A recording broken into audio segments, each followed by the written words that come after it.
નમસ્કાર, આપ જોઈ રહ્યા છો ગુજરાત પ્રવાસી ન્યૂઝ। હું છું સંગીતા કાંઠેરિયા।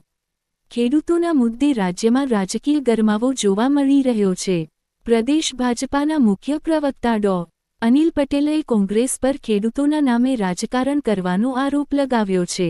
ભાજપાનું કહેવું છે કે રાજ્ય સરકાર ખેડૂતોના પ્રશ્નો પ્રત્યે સંવેદનશીલ છે અને મુખ્યમંત્રી ભૂપેન્દ્રભાઈ પટેલના નેતૃત્વમાં ખેડૂતોને સતત સહાય અને સમર્થન આપવામાં આવ્યું છે। સાથે જ ભાજપાએ કોંગ્રેસ પર ખેડૂતોને ગેરમાર્ગે દોરવાનો આરોપ મૂકતા દાવો કર્યો છે કે ગઈકાલની રેલીમાં ખેડૂતોનો પૂરતો પ્રતિસાદ મળ્યો નથી। શું છે સમગ્ર મામલો? જોઈએ આ અહેવાલમાં। જો કોંગ્રેસે ખેડૂતોના નામે ગુજરાતમાં રાજકીય રોટલા શેકવાનું બંધ કરવું જોઈએ અને ગઈકાલે જ આપણે જોયું કે હવે ખેડૂતો પણ એ કોંગ્રેસનો વિરોધ કરે છે।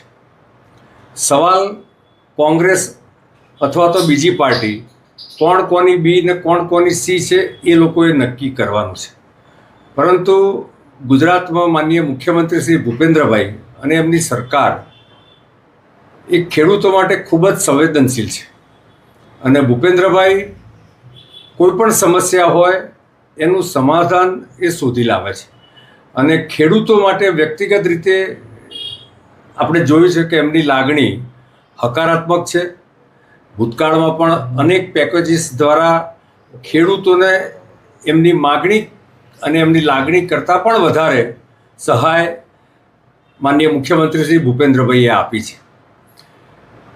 ખેડૂતોને જે રીતે કોંગ્રેસ ભ્રમિત કરવાનું કામ કરે છે એ વાસ્તવમાં ગુજરાતમાં પોતાની જમીન શોધવાનું કામ કોંગ્રેસ કરે છે, પરંતુ ગઈકાલે પણ આ કોંગ્રેસ પ્રેરિત અને કિસાન કોંગ્રેસ પ્રેરિત આંદોલનને ખેડૂતોએ જાકારો આપ્યો છે।